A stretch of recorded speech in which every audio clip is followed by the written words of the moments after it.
어느 날 갑자기 사정을 했는데 정액이 펴 보인다? 굉장히 다들 놀라십니다. 그러면 혈정액증이 왜 생기느냐? 여러 가지 이유들이 있는데요.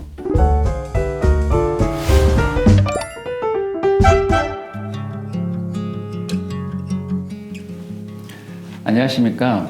골드만 비뇨기과학과 민승기 원장입니다. 가끔 정액이 피가 난다 해서 찾아보시는 분들이 꽤 있습니다.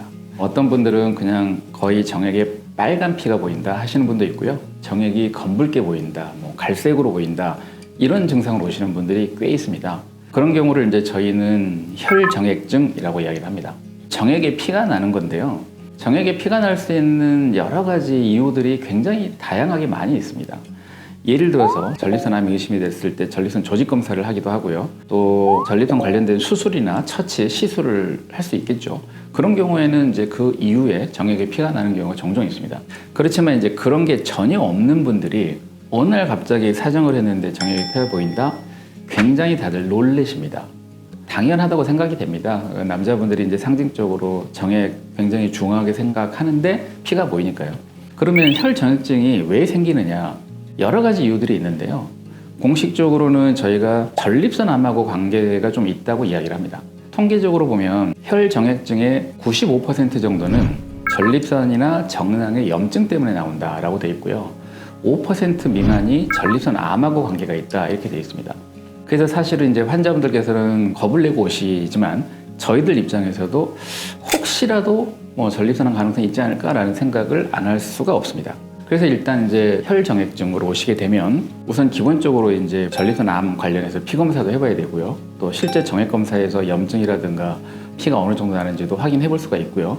실제 이제 전립선하고 정낭에 문제가 있어서 그런 경우가 많기 때문에 항문을 통해서 하는 경직장 전립선 초음파 검사를 하게 됩니다. 이런 몇 가지 검사들을 해가지고 특별한 원인이 발견되지가 않으면 그냥 이분은 전립선 염 때문에 그렇구나 라고 두고 보기도 하고 약물 치료를 하기도 합니다. 사실 이제 이런 경우에 두고 보면 거의 95%는 저절로 없어진다라고 돼 있기도 하고요. 과거에 벌써 한 4, 50년 전이긴 하지만 특별한 약이 없었습니다. 그 당시에는 이런 거 관련한 약이. 그래서 이제 여성 호르몬제를 혈정액증 치료제로 썼던 시절도 있습니다. 90년대까지만 해도 썼었으니까요. 근데 이제 그 이후에는 전립선 비대증 치료약으로 개발돼서 나오는 약 중에 5-ARI라고 하는 약이 있는데 전립선 크기를 줄어들게 하는 약이고 남성 호르몬을 좀 억제하는 약이거든요. 그래서 이런 약들을 쓰니까 조금 혈정액증이 빨리 좋아지더라. 그래서 이제 이런 약을 써서 약물 치료를 많이 하기도 합니다. 물론 이제 전립선 비대증이 심한 분들이야 이 약을 계속 드시게 되는 거고요. 조금 이제 젊으신 분들 비대증은 없는데 염증만 있어서 혈정액증이 나오는 분들은 이런 약을 단기간 쓰고 보기도 합니다. 그런데 이제 검사에서 큰 이상도 없고 이런 약물 치료를 하고 경과를 보는데도 지속적으로 정액에 피가 나는 분들이 종종 있거든요. 그럼 환자분들은 계속 이제 스트레스를 받습니다. 그럴 때는 저는 이제 뭐라고 안심을 시키냐면 흔히 그냥 코피 나는 거랑 똑같이 생각을 하세요. 이렇게 이야기를 합니다. 우리가 이제 막 힘들고 피곤하고 그럴 때 코피 나잖아요. 코피도 대부분 잠깐 나다 멈추지 않습니까? 정액에 피가 나는 경우도 그냥 조금 그러려니 하고 무시하고 넘어가면 사실 아무런 병이 없거든요. 단 검사에서 이상이 없다는 조건 하에서요. 그런데 혈정액증 환자분들 중에 독특하신 분들이 몇 분 계십니다, 실제로. 저도 이제 최근에 한 두세 번 이런 경우가 있었는데요. 전립선 초음파를 해보니까 전립선 안에 큰 낭종이 보입니다.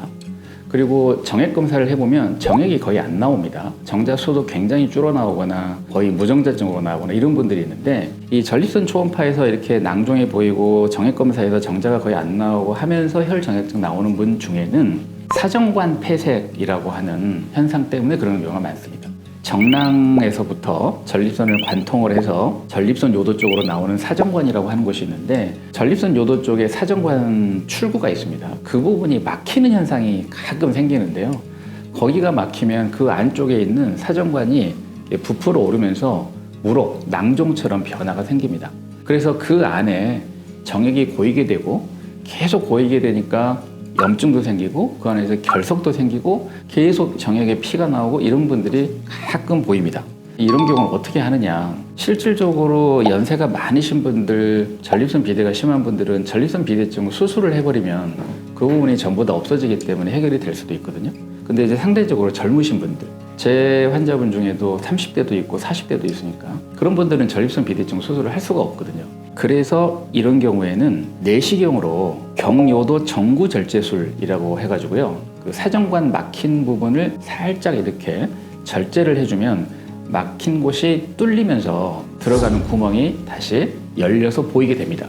그리고 나면 그 안에 있던 뭐 염증이나 돌가루, 뭐 정액 이런 게 나오는 게 보이고요. 실제로 이제 그 구멍을 통해서 내시경을 들어가 보면 낭종 내부도 다 관찰할 수가 있고 거기에 염증이 있다 그러면 이제 세척을 날 수도 있고 결석들이 있다 그럼 그것도 제거를 할 수 있고 그렇습니다. 그래서 실제로 이런 수술적인 치료가 필요한 혈정액증 환자들도 상당히 드물지만 있습니다. 근데 이런 분들은 그냥 무조건 두고 본다, 뭐 약물 치료만 한다 이거는 뭐 한계가 있어서 그럴 수는 없고요. 특히 이제 좀 젊으신 분들은 이것 때문에 이제 감정자증이라든가 무정자증하고도 연결이 될 수가 있어서 어떻게든 치료를 해야 되겠죠. 그래서 이제 이런 경우는 적극적으로 내시경 검사도 하고 수술적인 치료를 통해서 얼마든지 해결할 수가 있다. 이런 것도 좀 알고 계시면 좋겠습니다. 결론적으로 혈정액증은 꽤 많이 볼 수 있는 현상 중에 하나인데요. 거의 대부분은 크게 걱정하실 상황은 아니지만 일부 환자분들에게서는 굉장히 심각한 상황도 초래할 수가 있고 적극적인 치료가 필요한 경우도 있다라고 알고 계시면 좋겠습니다. 감사합니다.